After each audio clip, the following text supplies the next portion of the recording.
we looked at the theme that the president created for his inauguration, creating the future, the role of the university in transforming the world. And we created 3 academic symposia that featured a selection of our faculty. We obviously have over 600 brilliant scholars, scientists, artists to choose from. We chose just a small sample of that rich community of thinkers.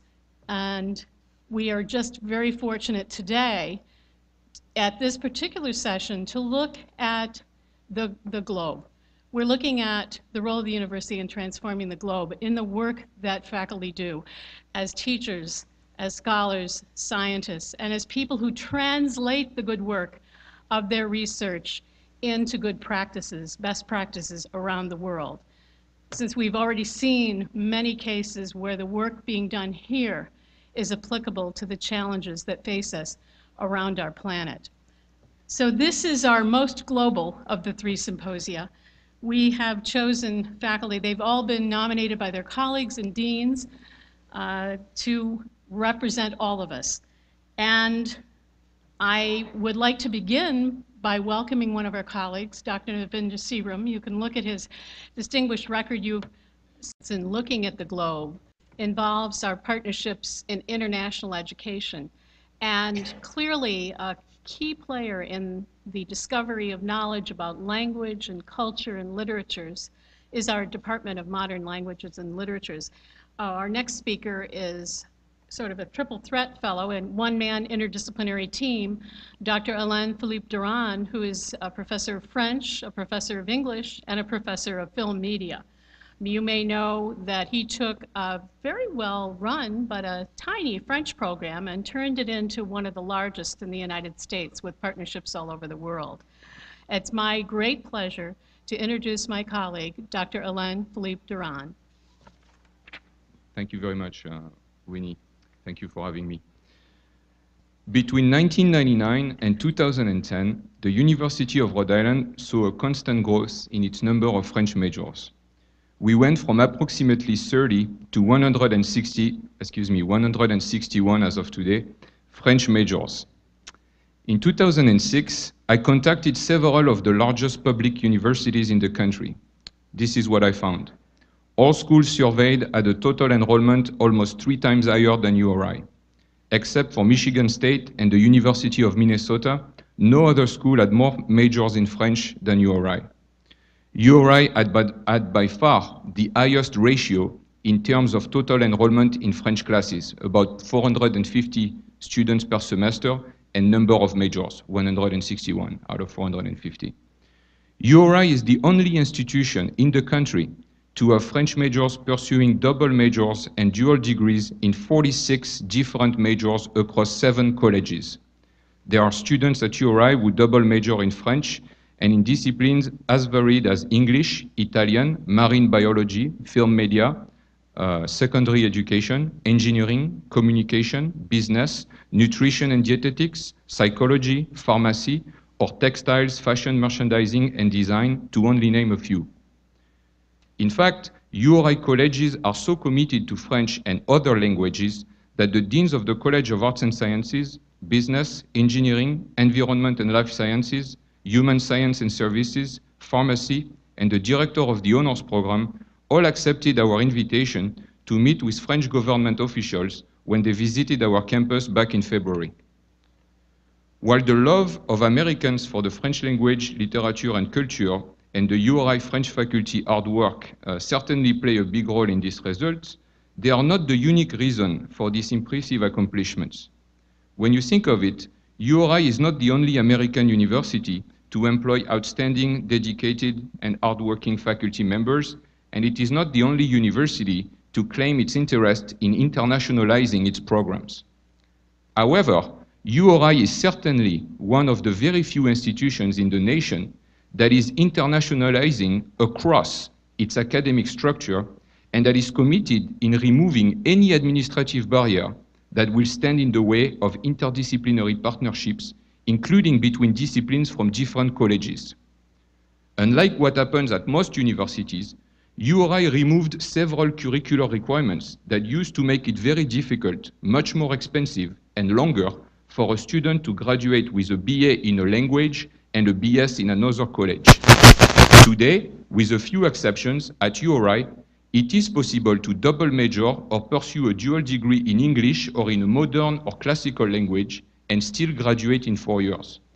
And the dual degrees that do take longer, such as engineering or pharmacy, do offer a big plus, that is, a professional internship abroad. URI also continues to maintain an atmosphere that encourages interdisciplinary partnerships campus-wide. Most recently, the university began sponsoring an international distinguished lecturer series. It also devoted an entire chapter to global citizenry in its 2010-2015 academic plan. URI is taking a much more aggressive approach toward global education than most other universities I am familiar with. It does not just suggest or encourage global education. It makes it a requirement, as proven by the fact that it lists, quote, develop foreign language competencies among greater number of students as one of its objectives in the next 5 years, and the provost also formed a global education task force. In the near and longer future, I would like the University of Rhode Island to pursue its ambitious internationalization plan by including and investing resources in the required studying of the humanities disciplines such as English and modern and classical languages, literatures, and cultures. And here is why. A modest suggestion of an approach I successfully used for the studying of French that I would like to propose when thinking in terms of global education. It could seem paradoxical, but most of the arguments I use when promoting the studying of French actually come from my observing of the studying of literature in France and in the United States. Why do so many native speakers of French major in French in France or in the US? Why do so many native speakers of English major in English in England or in the US? Aren't they wasting their time and their money? Why should we teach modern or classical languages when everybody around the world involved in international activity speaks English, and when classical languages are dead anyway? My experience convinces me that trying to promote to students and parents the so-called practicality of studying classical or modern foreign languages through the linguistic ability only is unsuccessful. If we could have the website on, please, from the French program. Thank you. As you can see on the screen, and as of today, we have more than 90 profiles posted on the alumni section of our website. If you take the time to read them, you will notice that while many of our alumni use French regularly or occasionally as part of their jobs, the majority does not. You will also notice that a wide variety of professions and position levels are represented. Finally, you will notice 3 things that all these URI French alumni have in common. They all have a job, they all took the time to send me an update on their whereabouts, and none of them work as a cashier at a fast food restaurant or at a video store. All these URI French graduates who never use French in their work, including those who graduated in French only at URI, they still take, as I always tell parents and professors, you can come with me tonight when I go get my car on the parking lot. There will not be some angry URI French alum waiting for me with the iron bar yelling, "What did you do to me? Look at me now. I live in the streets because of your stupid, useless degree." Why is that? Part of it is because URI offers an outstanding value and education and a first-class French faculty. If you have seen the TV commercials, you will have noticed that our university decided to promote itself with a French accent. A very beautiful place.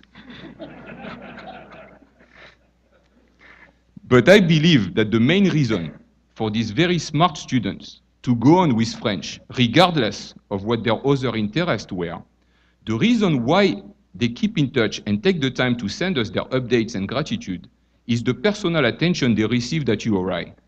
The time their advisor took to explain to them, and sometimes to their parents, why studying French or another foreign language was a very good idea, what it would bring to their life and to their career, whatever it would be.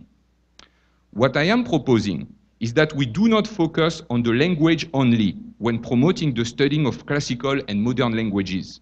We should also repeatedly include and emphasize in priority those other practical and immensely marketable skills that the studying of a classical or modern language, literature, culture, and the studying of any other discipline in the humanities will give students. We need to show that a degree in any language is a great investment that often results in job offers, including for average students, those with average GPAs, the non-honors students, including students who will have a job in which they will never have to use the foreign language they major in ever again, including students who are not interested in international business, international relations, or teaching, including students who did not double major with a professional degree in college. Among other things, we need to emphasize that regardless what your interest, background, or origins are, at the University of Rhode Island, we have something for you. Majoring in a classical or modern language is not only useful if combined with certain degrees or for certain careers. Majoring in a classical or modern language is useful and marketable in the new global society. I believe that teaching a language is also teaching how to think. I tell myself, if everything I teach in a French class was taught entirely in English, would my students still learn a huge amount of crucial skills that they could use for whatever they will end up doing in life, including in a job where they will never have to speak a foreign language? The answer must be yes. What I tell students, parents, and administrators is that the specific skills you will learn in our language courses at the University of Rhode Island are skills that will be tremendously helpful and marketable regardless of the job or career you choose. Just like studying religions is important and useful to someone who is not religious, the studying of a foreign language is not just about teaching how to order from a menu in a restaurant abroad. The studying of a language also teaches the following skill: the capability to adapt and to endure foreign, unfamiliar, and stressful environment and situations. The aptitude to speak in public anywhere. Above than average memorization, writing, and analytical skills. The ability to endure heavy loads and still make tight deadlines. Highly trained in manipulating and interpreting fiction and reality. And the capability to analyze, evaluate, understand, situate people of any background. I thank you for your attention.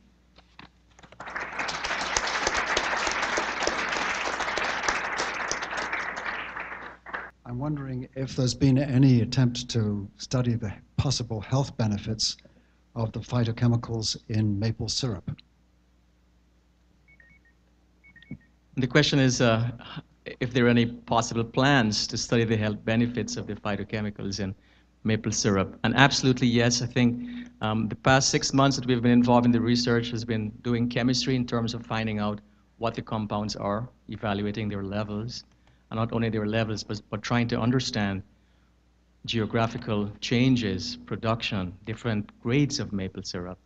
But then certainly, once we've done that, it's fascinating, I think, to think about a complex food matrix with natural sugars, in this case sucrose, but certainly the phytochemicals embedded within that matrix.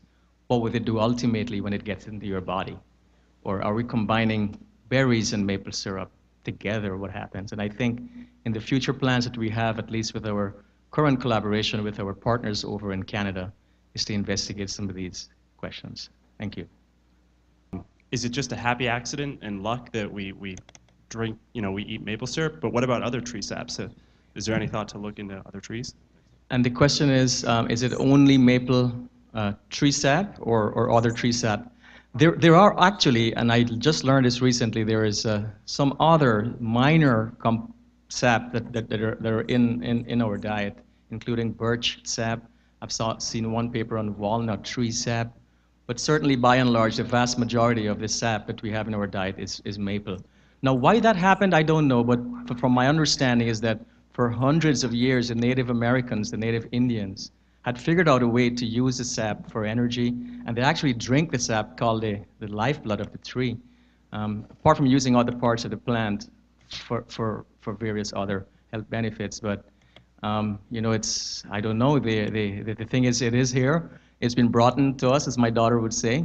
And I think it's our responsibility to investigate it. And I want to do this really well and the right way. And just to put things in perspective, we actually extracted 40 liters of maple syrup to get these compounds. So we're really doing this definitively one time and properly. I remember the first time I met Dr. Oxley, I saw this